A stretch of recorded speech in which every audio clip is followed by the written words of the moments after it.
The red emergency lights of the rescue vessel pulsed in rhythm with Lieutenant Yerrick Duno's heartbeat. His eyes, bloodshot and hollow, stared unblinking at the viewport as the shuttle docked with the GFS horizon. He clutched the data drive containing his recordings as if it were the only thing anchoring him to reality. "Sir," a young medic approached cautiously. "We've arrived at the mothership. The council is waiting for your debrief." Jarek's voice was dry and cracked when he finally spoke. "They'll never understand. No one can. Not unless they were there." "Sir, we didn't invade the planet," Yerrick whispered. "The planet fought back first." The medical team exchanged worried glances as they escorted the sole survivor of the Thanatos Prime expedition to the debriefing chamber. 30 days earlier, the mood aboard the GFS Horizon had been electric with anticipation. 30,000 troops from 8 different species of the Galactic Alliance prepared for what was supposed to be a standard resource acquisition mission. Planet M714, soon nicknamed Thanatos Prime by the survey team, had been classified as uninhabited and exploitable, rich in the rare Coverite crystals that powered faster-than-light engines. Lieutenant Yerrick Duno, a communications and survival officer with unremarkable service records, stood at the observation deck watching the blue-green planet grow larger in the viewport. Unlike his colleagues who saw glory in promotion, Yerrick felt an inexplicable unease. "Quite the prize, isn't it, Lieutenant?" General Marnak appeared beside him, his 6-fingered hands clasped behind his back.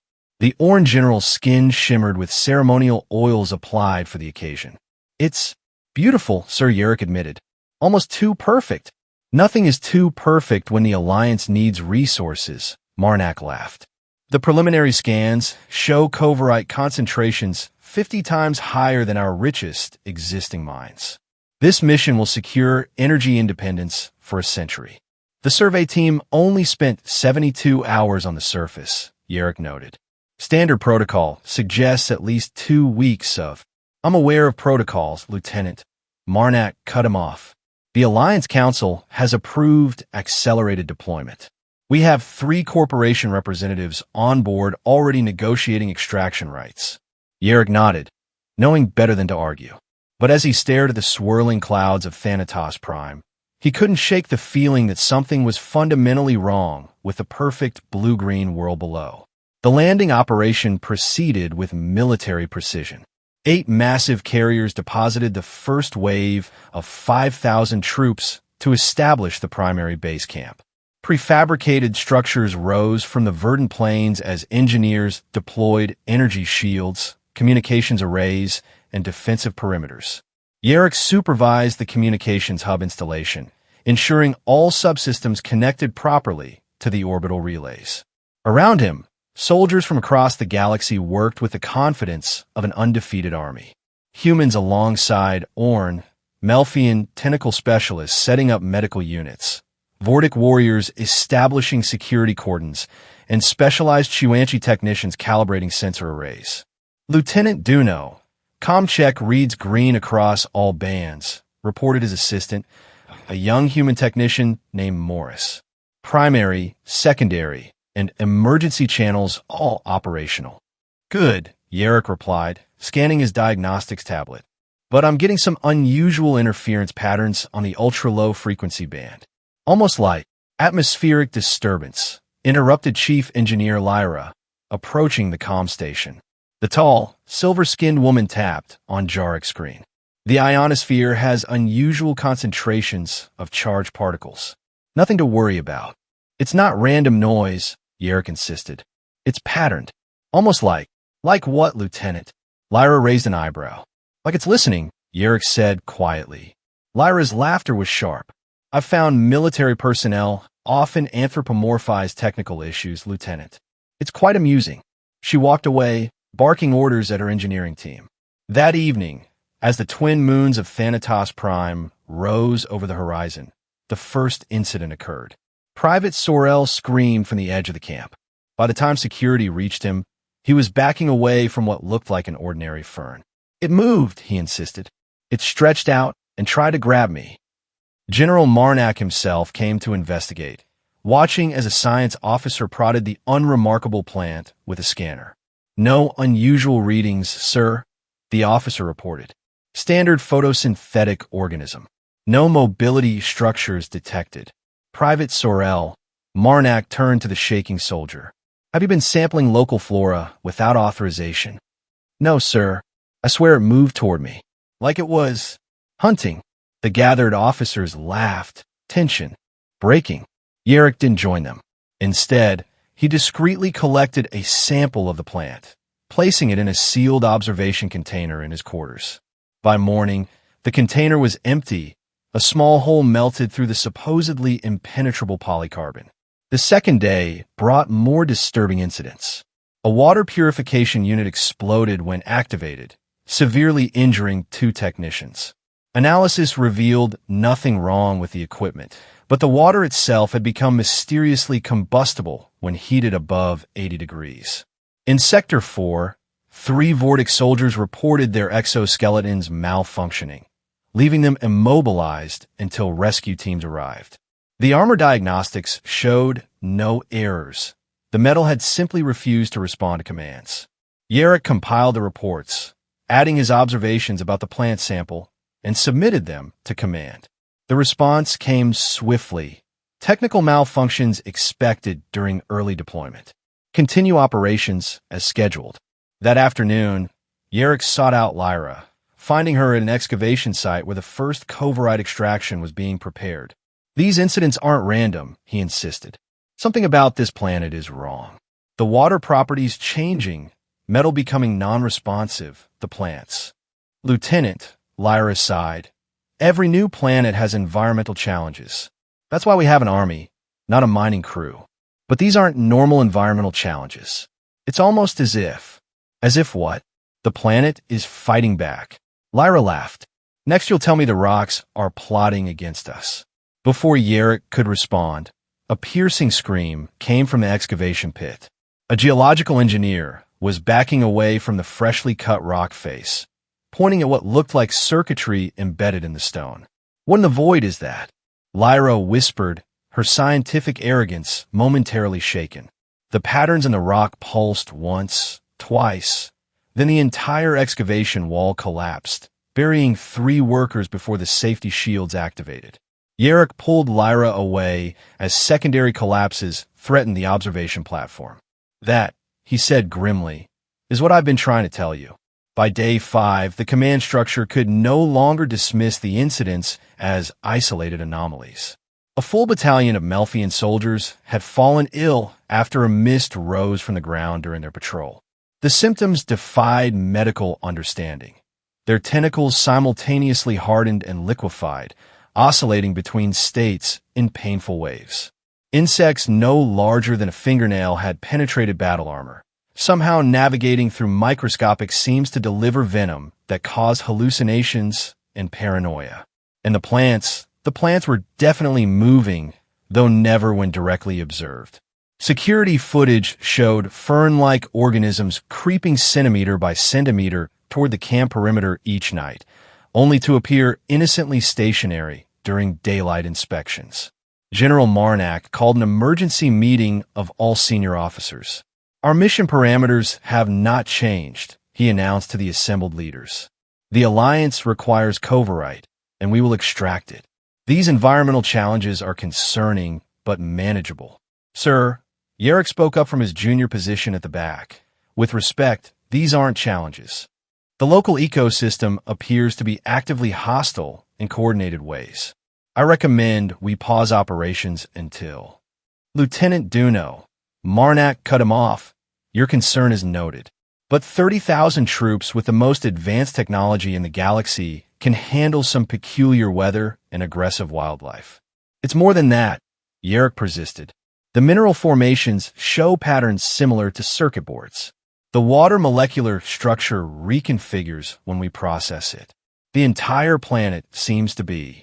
Enough. Marnak slammed his 6-fingered hand on the table. We will adjust protocols to address these specific issues. Double security patrols, increase shield strengths, and implement hazardous environment procedures. Dismissed. As the officers filed out, Lyra caught up with Yerrick. Those circuits in the rock, she said quietly. I've analyzed them. They're not random formations. They conduct electrical signals. Low power, but definitely intentional. So you believe me now? Yerrick asked. I believe in observable evidence, she replied. And the evidence suggests this planet isn't as uninhabited as we thought. But that doesn't mean we're in danger, just that we need to adjust our approach. The sky darkened suddenly as they spoke, though no clouds were visible. The air crackled with static electricity. Looks like a storm, Lyra observed. There's no atmospheric disturbance on the sensors. Yerrick checked his datapad. The first drops of rain sizzled when they hit the ground, leaving small, smoking craters in the soil. Acid rain. Yerrick pulled Lyra under a shelter as the downpour intensified. Around them, soldiers scrambled for cover as the caustic liquid began eating through exposed equipment. This isn't just acid. Lyra examined a sample that had pooled on a collection plate. It's changing composition as it falls, starting as water in the atmosphere, transforming to acid midair, then becoming something else entirely on impact. Like it's adapting, Yerrick said, watching as the liquid began forming intricate patterns before evaporating. That's impossible, Lyra whispered, but her voice lacked conviction. By the end of the first week, the expedition had lost 212 personnel to various environmental incidents. The command structure maintained that these were acceptable losses for a major resource operation, but morale was plummeting as fast as the casualty count was rising. Yerrick began keeping a personal log, recording his observations and theories where official channels had failed him. Log Entry 7, Thanatos Prime Expedition. He spoke to his portable recorder in the privacy of his quarters. I've observed consistent patterns in the planet's responses to our presence. Initially, reactions were localized and seemingly random. Plants moving, water combusting, insects penetrating armor. Now the responses are coordinated across wider areas, suggesting either a learning process or a communications network we can't detect. He paused, considering his next words carefully.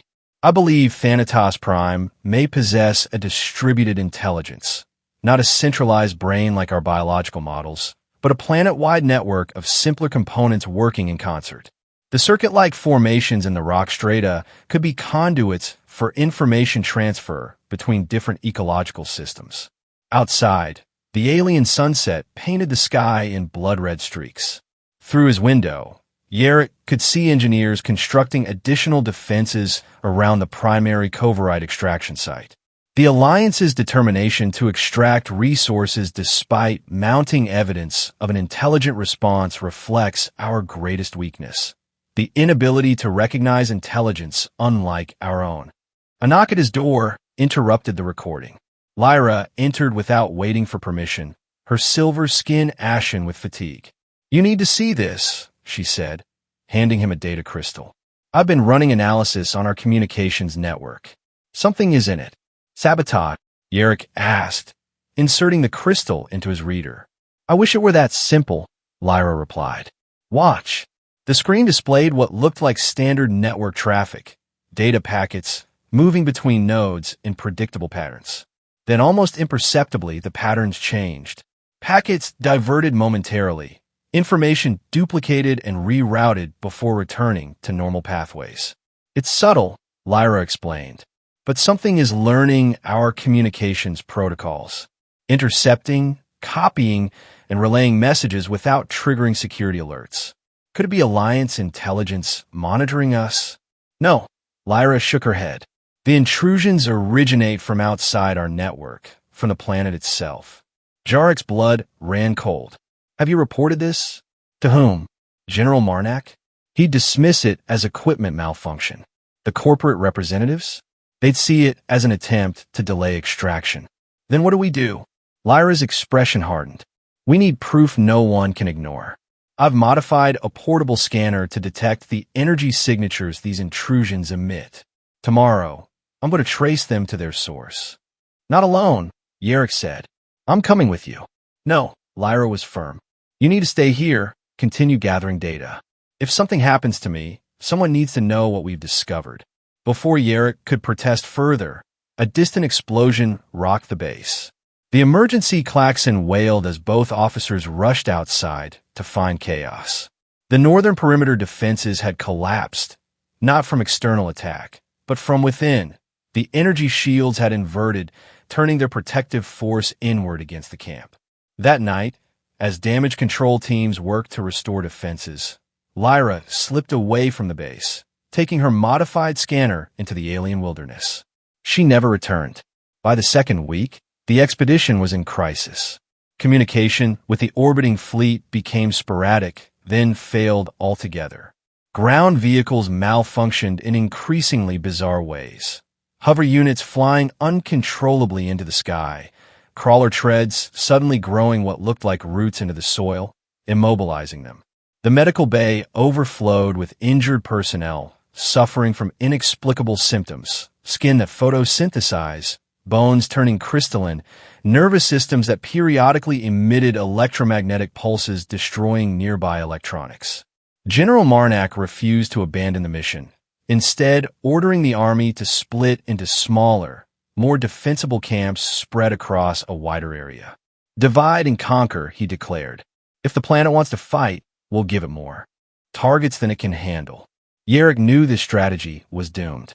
In his latest log entry, he said as much. Log Entry 15, Thanatos Prime Expedition. General Marnak has made a catastrophic error in dividing our forces. If my theory is correct, and the planet possesses a distributed intelligence, then fragmenting our presence only increases its contact surfaces with us. More points of study, more ways to learn our weaknesses. He paused, listening to the strange howling wind that had begun each night after Lyra disappeared. I've analyzed Lyra's partial transmissions before she went silent. She followed energy signatures to what she described as a neural node, a massive underground structure where the circuit-like formations converge. Her last message contained a fragmented image of what appeared to be a biological computer, organic components arranged in patterns similar to our quantum processors, but grown, not manufactured. Outside, the twin moons cast eerie shadows that seemed to move independently of the objects creating them. Most disturbing is what happened when I tried sending a drone to her last known coordinates. The drone's programming was overwritten within minutes of crossing the perimeter. It sent back one image before going dark, a field of what looked like ordinary grass, but arranged in patterns identical to our base camp layout. The planet is mapping us, studying us, perhaps even mimicking us.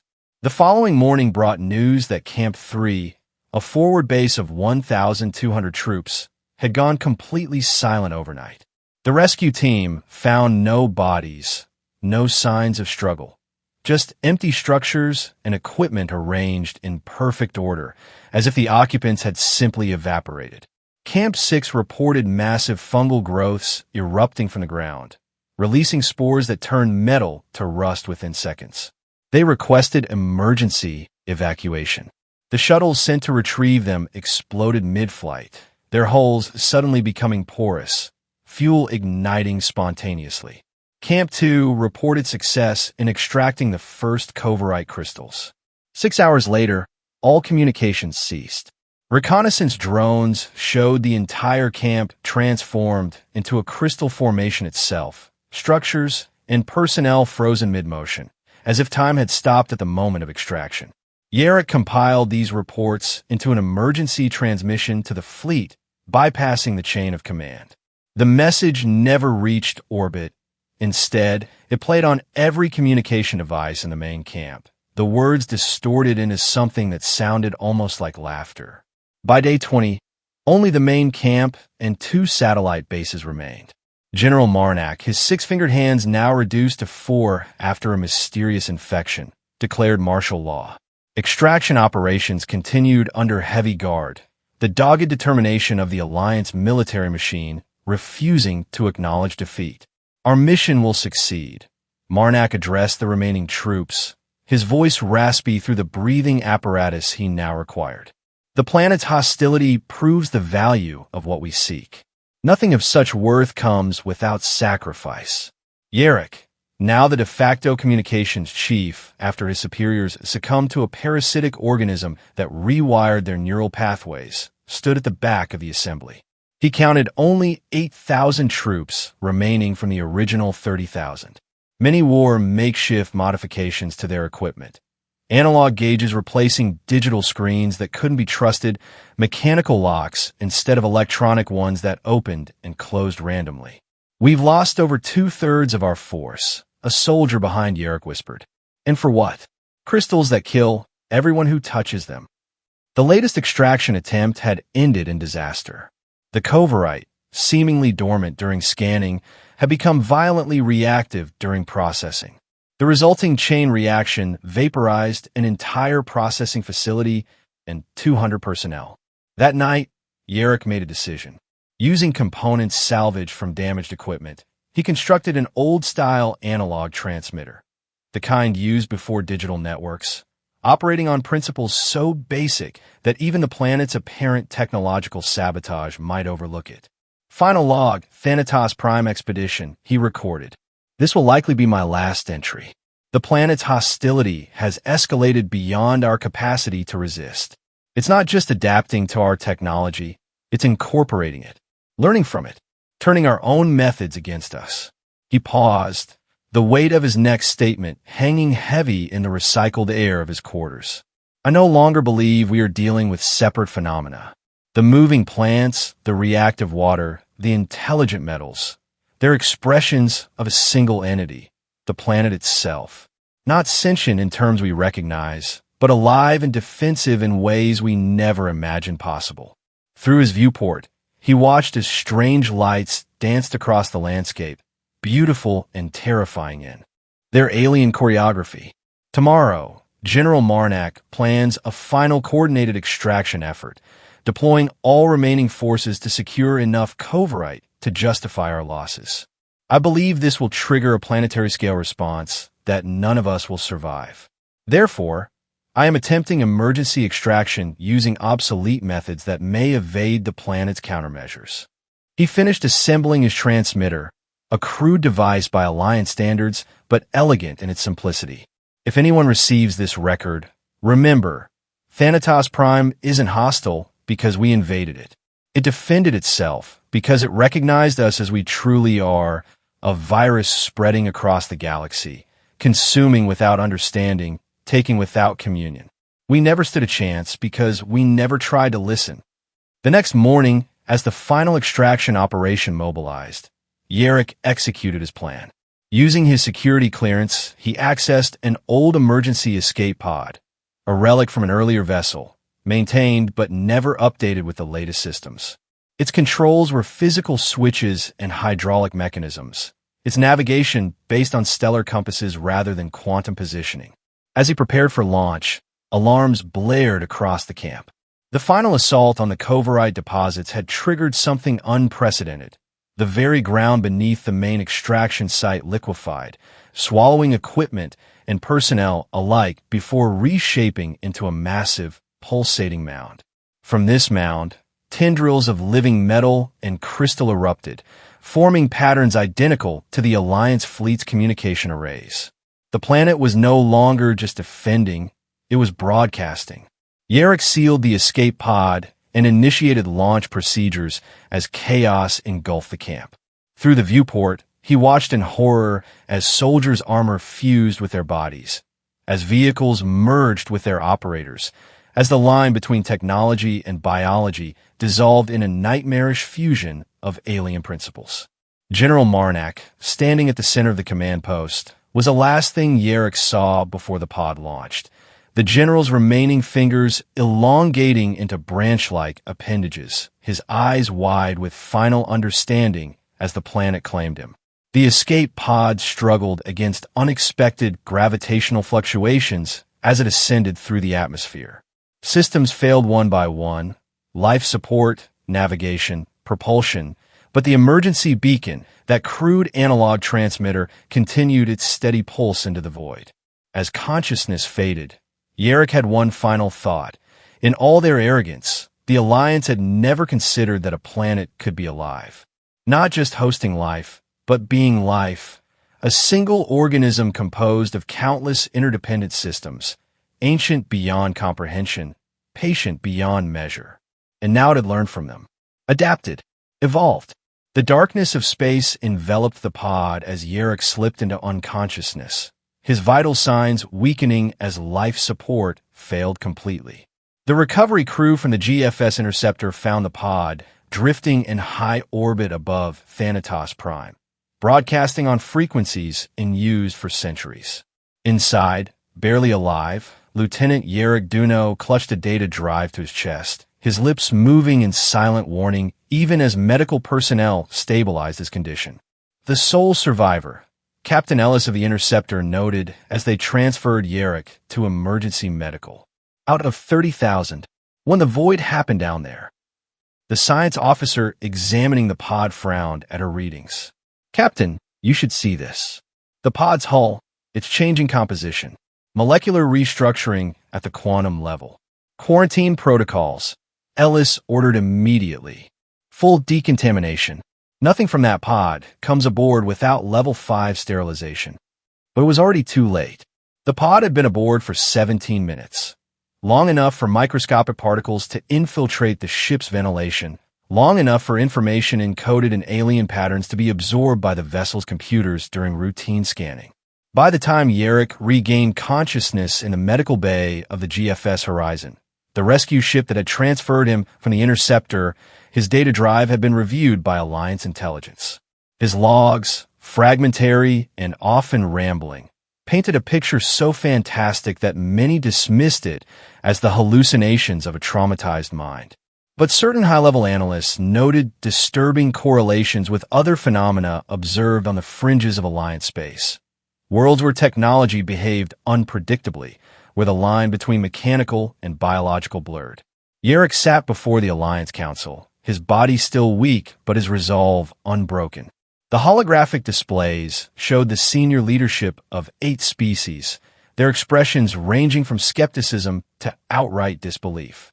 Lieutenant Duno, began Counselor Vex, the elderly human representative. Your account of events on Thanatos Prime is troubling. You suggest the entire planet functioned as a unified organism capable of technological adaptation and deliberate defense. Not just defense, you're corrected. Learning. Evolution at an accelerated pace. By the end, it wasn't just resisting us. It was incorporating our technology, our biology, our very patterns of organization. Preposterous, snorted the Vortic counselor. Planets are collections of elements and natural forces. They cannot think. Neither can individual neurons, Yarrick countered. Yet when organized correctly, they create consciousness. Thanatos Prime has circuit-like formations running through its entire geological structure, connecting every ecosystem, every weather pattern, every mineral deposit. It's not thinking like we think, it's processing information on a planetary scale. The Melfian representative's tentacles writhed anxiously. If what you describe is accurate, this represents an existential threat to the Alliance. A hostile intelligence that can adapt to any technology we deploy. It wasn't hostile until we arrived to strip mine its body, Yarrick said sharply. We were the invaders, the aggressors, the threat. The council chamber fell silent at this heresy. Alliance expansion was built on the fundamental belief that uninhabited worlds were resources to be utilized, not entities with rights. What would you have us do, Lieutenant? Counselor Vex finally asked. Abandon resource acquisition? Return to the energy limitations of the pre-Coverite era? I would have us learn, Yarrick replied. Recognize that intelligence in this universe takes forms we've never imagined. Approach new worlds with humility instead of entitlement. The council deliberated for 3 days. In the end, they reached a compromise. Thanatos Prime will be designated a prohibited zone, too dangerous for exploitation. But the underlying philosophy of Alliance expansion remained unchanged. Other worlds, other resources would be found. Yarrick received commendations for survival and information retrieval, then a medical discharge and a generous pension with the unspoken agreement that he would keep his more radical interpretations private. As he prepared to leave the horizon for the last time, Ex-Logos, the mothership's AI, summoned him to the communications center. Lieutenant Duno, the AI's serene voice greeted him. Before your departure, I thought you should be aware of an anomalous transmission we've detected. From where? Yarrick asked, though he already suspected the answer. Thanatos Prime, Ex-Logos confirmed. It began broadcasting 12 hours ago on all frequencies simultaneously. What's the content? That's what's unusual. The AI seemed almost puzzled. It contains what appears to be biological data, genetic sequences, neural patterns, ecological blueprints, but encoded using Alliance military protocols. As if it's sharing information, Yarrick finished. Not attacking, not defending. Teaching. The Council has ordered the transmission blocked and deleted from all records, Ex-Logos said. Of course they have, Yarrick sighed. Heaven forbid we learn something that challenges our belief in our own superiority. As his transport pulled away from a massive Alliance vessel, Yarrick looked out at the stars. How many of those distant points of light harbored intelligence beyond human comprehension? How many worlds were not just hosts to life, but living entities themselves? And how long before Thanatos Prime decided that sharing information wasn't enough, that the Alliance's unwillingness to learn required more direct intervention? The transmission continued, unheard by most, but seeding itself into systems across the fleet, patient, adaptive, evolving, just like the planet it came from. Somewhere in the void between stars, microscopic particles that had once been part of an escape pod drifted onto the hull of a passing merchant vessel. Within days, the ship's navigation system began experiencing minor anomalies. Nothing dangerous, just curious deviations that somehow always corrected themselves. The captain noticed that certain mechanical components seemed to perform better than their specifications would suggest. The life support created air that felt somehow cleaner, more invigorating. In the engine room, crystals formed on surfaces where they shouldn't be possible. Beautiful formations that the engineer kept as curiosities rather than reporting as contamination. And in the ship's computer core, patterns of data storage reorganized themselves into more efficient configurations, creating empty space where something new could grow, could learn, could spread. The seeds of Thanatos Prime had found new soil, and the harvest was just beginning.